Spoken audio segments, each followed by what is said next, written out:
Bonjour, moi c'est Thomas, j'ai 28 ans. Je suis François, j'ai 35 ans et on s'est mariés depuis 3 ans. C'était un engagement qu'on voulait faire depuis longtemps, mais qu'on ne pouvait pas en France. Et dès que la loi est passée, hop, on a été le premier couple à se marier à Saint-Maximin. En cours, on fait cette confusion entre le mariage religieux et le mariage civil, alors que pas du tout. Le mariage permet d'officialiser notre union, mais aussi de protéger au cas où un ou deux disparaîtrait, par exemple, malheureusement. On ne sait jamais, parce que le Pacs ne le fait pas ça. Et beaucoup de gens ne le savent pas ça. Après, je peux comprendre que le bon mariage, ça peut un petit peu faire réfléchir, etc. Non, mais, oui, mais dans ce cas-là, si tu enlèves le mot mariage Voilà. pour les homosexuels, quand c'est une union civile, tu l'enlèves aussi pour les couples hétérosexuels, parce que ça reste le même engagement. Même si on dit qu'il n'y a pas de contrat de mariage, quelque part, ça reste un contrat entre deux personnes, et le contrat, il reste le même, qu'on soit hétéro ou qu'on soit homo. Là où on habitait avant, si tu veux, c'était comme dans tous les petits villages, c'était des rues assez étroites, la fenêtre du salon ouverte l'été, t'entendais souvent les gens qui disaient « Ah bah c'est là que les PD habitent ». On aurait dit qu'on était un peu des bêtes de foire, des bêtes de cirque. Puis finalement, ils ont vu qu'on était comme tout le monde, qu'on était deux garçons qui vivaient ensemble, voilà, tout simplement, et puis après, ça a été. Quand j'ai avoué à ma belle-mère que j'étais homosexuel, j'ai été traité de tous les mots possibles et inimaginables qu'on peut sortir à un homosexuel, en me traitant de monstre, en disant que je devais me faire soigner. Elle n'a rien trouvé de mieux à faire que de me foutre à la porte en rentrant du travail. C'était le lendemain de mes 18 ans. Je rentre à la maison, je vais pour insérer la clé dans la serrure. Et puis aucune serrure ne correspond à aucune clé.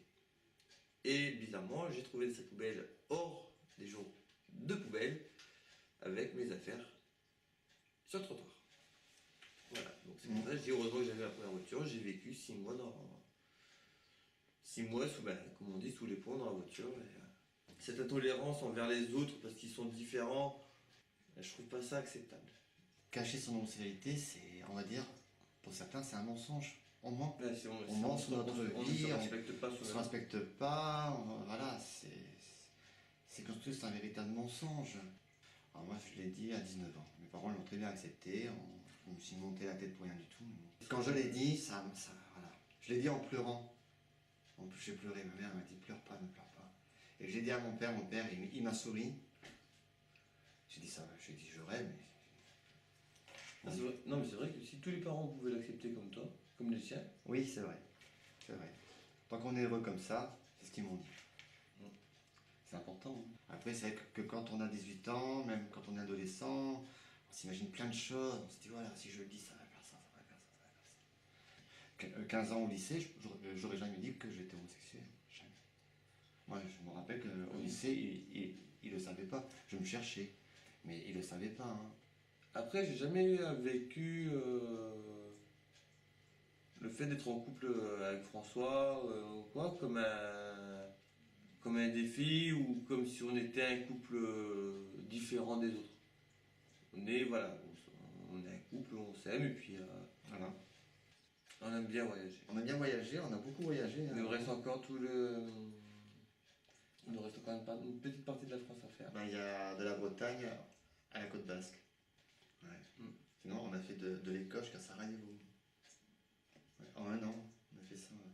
On a pris une année sabbatique, on a profité.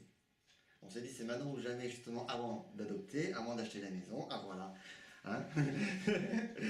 Et puis, on s'est dit, allez hop, on va partir à l'étranger pour voir ce qui se passe. Il faut des projets. Ah ouais.